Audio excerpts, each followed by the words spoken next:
존경하는 우리 어르신 여러분, 안녕하세요. 요즘 날씨가 오락가락하는데 늘 몸 따뜻하게 잘 챙기고 계신가요? 부디 늘 건강하시길 바랍니다. 다름이 아니라 요즘 나라에서 기초생활수급 조사를 아주 샅샅이 한다는 말 때문에 마음 한쪽이 괜히 무겁고 걱정 많으셨죠? 오늘 제가 우리 어르신들 그 걱정 시원하게 싹 풀어드릴게요. 아니, 걱정을 푸는 것뿐만 아니라 오히려 이번 기회에 혜택을 더 많이 받으실 수 있는 방법까지 존경하는 마음을 가득 담아서 하나하나 알려드리겠습니다.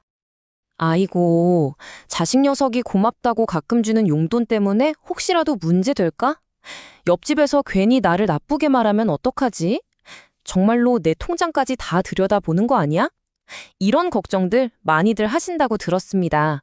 근데요, 이게 그냥 떠도는 소문만은 아니에요. 실제로 정부 조사가 예전보다 훨씬 더 꼼꼼하고 정밀해진 게 사실이거든요. 하지만요, 미리부터 겁먹거나 걱정하실 필요는 정말 하나도 없습니다.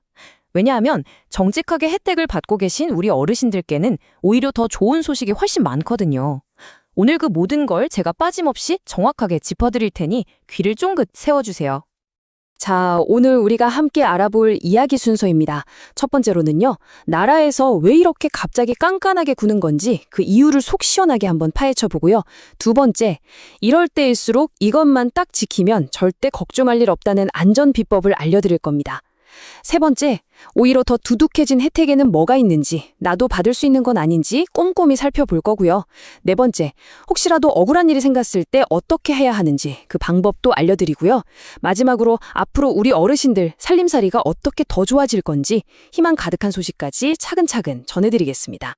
자, 그럼 가장 궁금해하실 첫 번째 이야기부터 시작해 볼까요? 아니, 그냥 잘 주던 거 계속 주면 되지? 왜 갑자기 이렇게 까다로워진 거야? 하고 속상한 마음이 드실 수도 있어요. 맞아요. 충분히 그러실 수 있죠. 도대체 뭐가 어떻게 달라졌길래 이런 조사가 시작됐는지 그 속사정을 제가 지금부터 알기 쉽게 설명해 드릴게요. 가장 큰 변화는 바로 이겁니다. 인공지능, AI라는 걸 이용해서 정밀 조사를 한다는 거예요. 인공지능이라는 말이 조금 어렵게 들리실 수도 있는데 아주 쉽게 말해서요. 예전처럼 공무원이 서류만 하나하나 보는 게 아니라 엄청나게 똑똑한 컴퓨터가 수많은 정보를 한꺼번에 척척 모아서 자동으로 분석하는 방식이라고 생각하시면 돼요. 바로 이것 때문에 예전하고는 비교도 안 될 만큼 모든 게 투명하게 다 보이게 된 겁니다. 이 똑똑한 컴퓨터는요, 우리 어르신의 모든 걸 다 본다고 생각하시면 편해요. 여기 화면을 보시면 통장에 돈이 들어오고 나가는 것 같은 금전적인 부분은 기본이고요. 전기를 얼마나 쓰시는지, 가스는 얼마나 쓰시는지 같은 생활 습관까지 다 파악합니다. 또 카드를 어디서 쓰셨는지, 심지어 휴대폰 위치 정보로 평소에 어디를 다니시는지까지 그야말로 어르신의 하루 전체를 종합적으로 보는 거죠.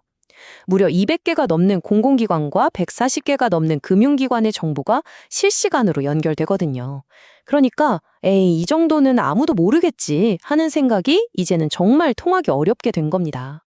이렇게 내 모든 걸 들여다본다고 하니까 덜컥 겁부터 나실 수 있어요. 충분히 그러실 수 있죠. 하지만 여기서 가장 중요한 핵심은 바로 이겁니다. 이 조사의 진짜 목적은요, 정직한 우리 어르신들을 괴롭히거나 힘들게 하려는 게 절대로 아니에요. 바로 공정성 때문입니다. 나쁜 마음 먹고 부정한 방법으로 지원금을 타가는 사람들을 정확하게 걸러내고요. 그렇게 아낀 세금으로 정말 도움이 꼭 필요한 분들에게 한 푼이라도 더 많은 혜택이 돌아가게 하려는 거예요.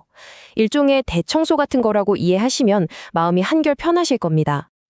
자, 그럼 이제 두 번째 이야기로 넘어가 볼게요. 이렇게 깐깐해진 조사 속에서 어떻게 하면 우리의 소중한 수급 자격을 당당하고 안전하게 지킬 수 있는지 그 비법을 알아보겠습니다. 이것만 딱 아시면요, 어떤 조사가 와도 전혀 걱정하실 필요가 없습니다.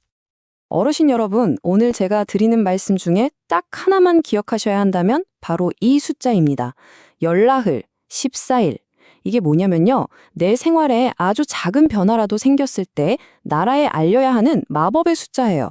소득이든 재산이든 사는 곳이든 뭐든 바뀌면 14일 안에 신고하는 것. 이 14일이라는 숫자만 꼭 기억하고 지키시면 어떤 조사도 두렵지 않습니다. 이게 바로 우리를 지켜줄 5가지 황금 원칙입니다. 첫째, 아주 작은 돈이라도 소득이 생겼다? 무조건 14일 안에 신고하셔야 해요. 둘째, 서류에 있는 주소랑 실제로 사는 곳이 다르다면 반드시 사실대로 알려야 하고요. 셋째, 자녀가 고맙다고 보내주는 용돈 있죠? 이것도 사적 이전 소득이라는 이름이 있는데 어렵게 생각하실 거 없이 자녀한테 받은 돈이라고 생각하고 꼭 신고해야 합니다. 넷째, 혹시 자녀 이름으로 된 차를 내가 주로 쓴다거나 하면 그게 내 재산으로 잡힐 수 있으니 주의해야 하고요. 마지막으로 아주 중요하게 바뀐 부양 의무자 기준을 꼼꼼히 확인해서 나한테 혹시 유리한 점은 없는지 꼭 살펴보셔야 합니다. 이 5가지만 지키시면 절대 걱정할 일이 없습니다. 그리고 이건 정말 알아주시면 좋은 꿀팁인데요.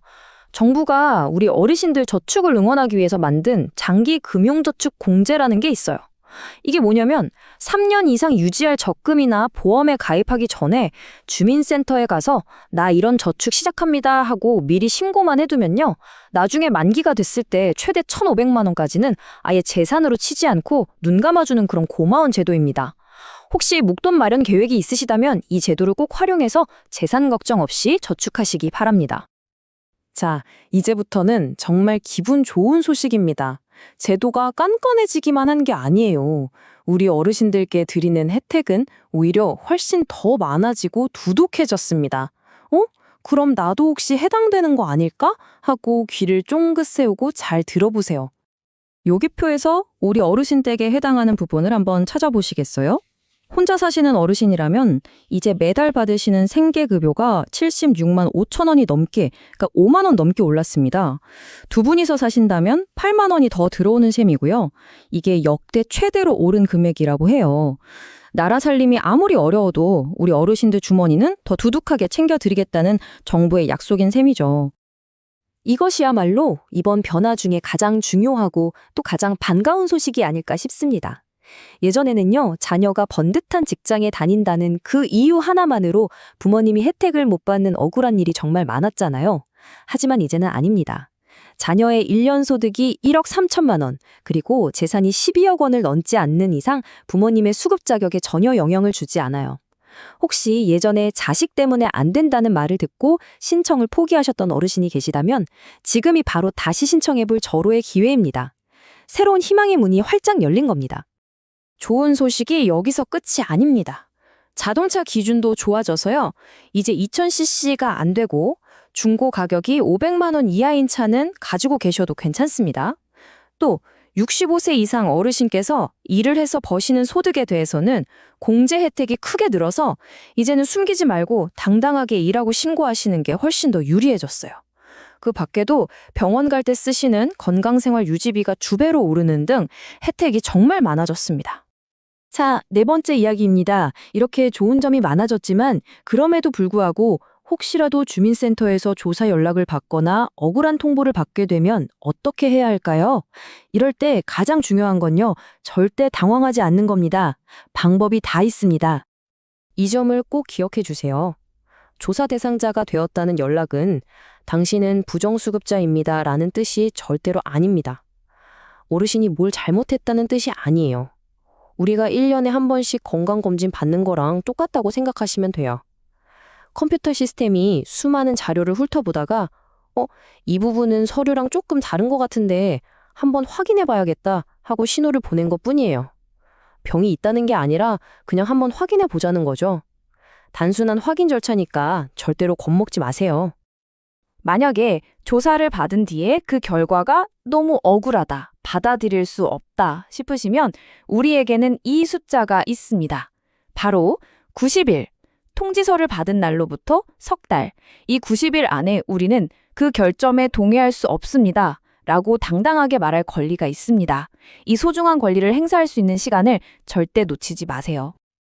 자, 혹시라도 조사 연락을 받으셨을 때 이렇게만 하시면 됩니다. 첫째, 절대로 연락을 피하거나 무시하지 마세요. 그러면 오히려 오해를 살 수 있습니다. 둘째, 주민센터에 직접 찾아가셔서 담당 공무원에게 있는 사실 그대로 솔직하고 차분하게 설명하시면 됩니다. 셋째, 혹시 영수증이나 통장 내역 같은 서류를 가져오라고 하면 잘 챙겨서 제출하시면 되고요. 마지막으로 그래도 결과가 억울하다 싶으시면 90일 안에 당당하게 이의 신청을 하시면 되는 겁니다. 이제 오늘의 마지막 아주 희망적인 이야기입니다. 앞으로 기초생활보장제도는요, 지금보다 훨씬 더 우리 어르신들 편에서 더 좋아질 예정입니다. 정부가 계획하고 있는 든든한 미래를 저와 함께 살펴보시죠. 여기 보시는 것처럼 정부는 자녀 때문에 우리 어르신들이 눈치 보거나 고통받는 일이 없도록 해마다 한 걸음씩 꾸준히 제도를 바꿔나가고 있어요. 바로 내년 2026년에는 병원비와 관련된 의료급여의 부양비 제도가 사라질 예정이고요. 마침내 2027년에는 생계급여의 부양 의무자 기준을 완전히 없애는 것을 목표로 하고 있습니다. 완전한 폐지를 향해 나아가고 있으니 정말 희망적인 소식이죠? 오늘 제가 드린 이 긴 이야기의 핵심을 딱 한마디로 줄이면 바로 이겁니다. 정직한 사람은 두려워할 필요가 없습니다.